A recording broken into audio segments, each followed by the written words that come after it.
Picture a medieval peasant at the end of a working day. Sun's down, bodies wrecked, and they collapse onto a straw mattress and don't move until the rooster screams them awake at dawn. One long, dead, dreamless block of sleep. Because what else would exhausted manual labor buy you but oblivion? That's the image most of us carry around, and it makes intuitive sense. No electricity, no screens, no reason to be up.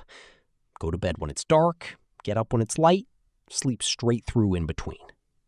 Except that's not what the records say happened. Somewhere around midnight, in farmhouses and cottages across medieval Europe, people were getting back up. Not because something was wrong, because as far as they were concerned, the night wasn't done with them yet. The historian who cracked this open is Roger Ekirch at Virginia Tech, and he stumbled onto it almost by accident. He was reading a court document from 1699, a stray line about a 9-year-old girl named Jane Rowland, describing waking from her first sleep. And the phrase caught him off guard. First sleep, as in there was a second one. He spent the next 15 years chasing that phrase through diaries, medical texts, court depositions, and literature, and it turned up everywhere, not as some strange exception, but as completely ordinary, unremarkable vocabulary for how a night worked. The pattern he found, laid out in his book At Day's Close, looked like this. People went to bed not long after sundown, slept for a few hours, first sleep, then woke on their own sometime after midnight.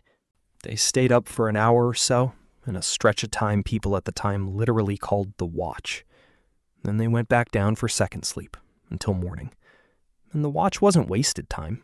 Records describe people praying, telling each other their dreams while the dreams were still fresh, mending clothes or tools by the last heat of the fire, checking on animals, talking quietly with whoever shared the bed, and in plenty of documented cases, having sex, which several physicians of the period specifically recommended doing after first sleep rather than before, on the theory it worked better once the body had rested. Even Chaucer's characters refer to this rhythm, in passing, the same way you'd mention checking your phone. Proof it didn't need explaining to a medieval audience. It was just how nights went. None of this happened in a private bedroom the way we'd picture it either. A single straw or rag-stuffed bed routinely held an entire family, and sometimes a servant or a passing traveler besides.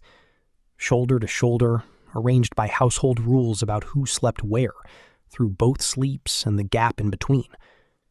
There was no version of alone time built into the night at all. And the dark itself was not neutral. The watch happened against a backdrop of real fear, of wolves and thieves on the roads, of fire spreading unattended through a house built largely of wood and thatch, and of a long tradition of believing the hours after midnight belonged to demons and restless spirits who preyed specifically on sleepers. That's part of why so many towns rang a curfew bell at nightfall.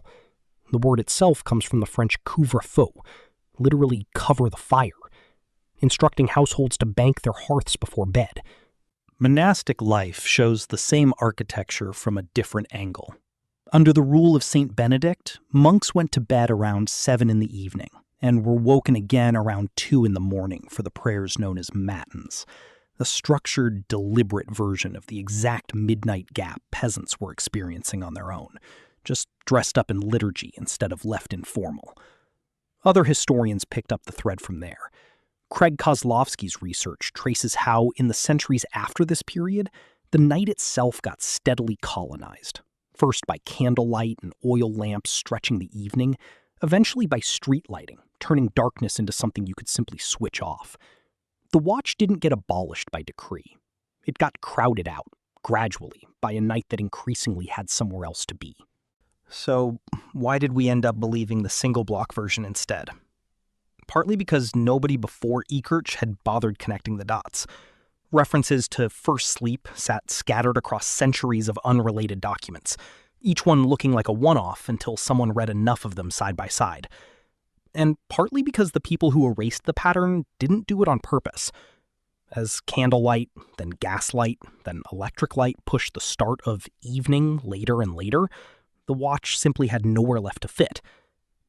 By the time factory whistles and clock punch shifts took over from sunrise and sunset of the things that decided when a body worked and rested, a continuous 8-hour block wasn't just possible. For a wage earner standing at a machine at 6 a.m., it was mandatory. Within a couple of generations, nobody alive remembered it any other way, and everyone has always slept in one block quietly became the default assumption. Not because it was true, but because the alternative had gone extinct. Which is where this stops being a quirky historical footnote and starts being something you can actually test on a body. In the early 1990s, psychiatrist Thomas Ware at the National Institute of Mental Health put a group of men into rooms lit for only 10 hours a day instead of the usual 16. No other instructions, just darkness for 14 hours a night, the way nights used to run before electricity. Within about a month, without being told to, every one of them had drifted into exactly the pattern Ekirch had found in the archives. 3 to 5 hours of sleep, an hour or two of calm wakefulness, then another 3 to 5 hours of sleep. Their melatonin confirmed it wasn't random. The hormones spiked, dipped, and spiked again, right on schedule with the 2 phases. On the very first night of the study, before their bodies had adjusted to anything, the men slept around 11 hours straight, which Weir read as a kind of sleep debt finally getting repaid, a sign of just how much rest gets quietly skipped in a world that never really goes dark. This wasn't a one-off lab fluke either. Anthropologists have since clocked the same rhythm in communities that never lost it in the first place, among them the Tiv people of central Nigeria, who, without ever having read Ekirch, still talk about their first sleep and their second sleep using almost identical language. So go back to that peasant collapsing into bed at dusk. The exhaustion was real. The single unbroken night was not. Somewhere around midnight, they were sitting up in the dark, mending, praying, talking, dreaming out loud to whoever was next to them, in a pocket of time that belonged to no one but them, before lying back down to finish what the night had started.